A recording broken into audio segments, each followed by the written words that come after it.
नमस्कार मैत्रिणींनो, सोप्या घरगुती रेसिपीमध्ये तुमचे खूप मनापासून स्वागत। आज आपण वर्षभर टिकणारी मसाला कैरी कशी करायची ते बघणार आहे। लोणचं तर आपण नेहमीच खातो, पण ताज्या कैरीचा आस्वाद जर घ्यायला आपल्याला वर्षभर मिळाला तर नक्कीच आवडेल।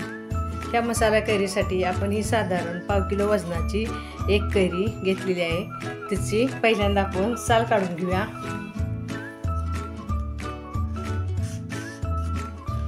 अशी या कैरीची सगळी साल काढून घेऊया।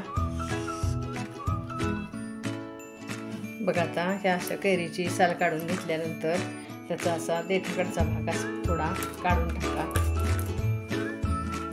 खालचा भाग थोडा काढा आणि ही कोय झाली नसेल तर मध्ये चिरते, नाहीतर अशी साईडने चिरून घ्या।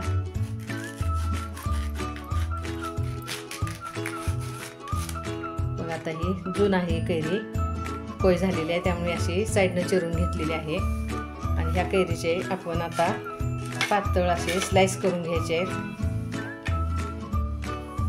बघा आता सगळ्या कैरीचे असे स्लाइस करून घेऊया।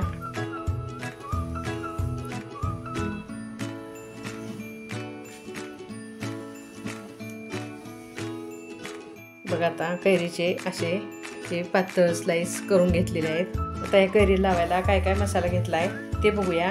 हे पाव चमचा जिरेपूड आहे, छोटा अर्धा चमचा हळद आहे, छोटा अर्धा चमचा हिंग आहे, हा अर्धा चमचा नेहमीचा आपला पोहे खायचा त्या चमच्याने ही अर्धा चमचा मिरची पूड आहे। मिरची पावडर जुनी असल्यामुळे ही थोडीशी फेंट उठलेली आहे, म्हणून त्यामध्ये टाकायला हा थोडा लाल कलर घेतलेला आहे। हे 7-8 मिऱ्यांची ही पूड करून घेतलेली आहे, मिरपूड। हे अर्धा चमचा मीठ आहे, तुमच्याकडे जर सैंधव मीठ असेल तर ते वापरा। आणि ही मी 2 चमचे साखर बारीक करून घेतलेली आहे।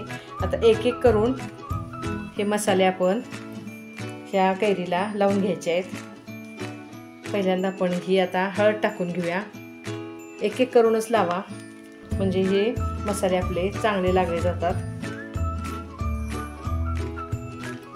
आता ह्याला हात न लावता चमच्यानं न हलवता असंच हलवून हलवून एकसारखं करून घ्यायचं आहे। कारण आता मीठ साखर लावल्यानंतर ह्या कैरीला आपल्या पाणी सुटण्याची शक्यता असते, म्हणून हे असंच एक एक करून हलवून घेऊया। आता ही जिरे पावडर,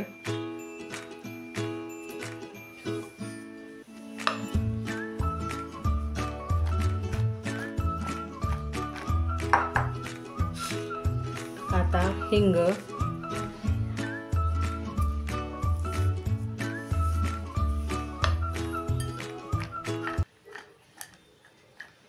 बघा आता कैरीला कसा छान कलर यायला सुरुवात झाली आहे।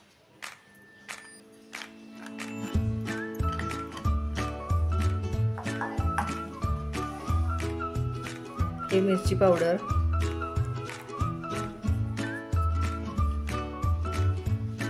आणि हा थोडासा कलर,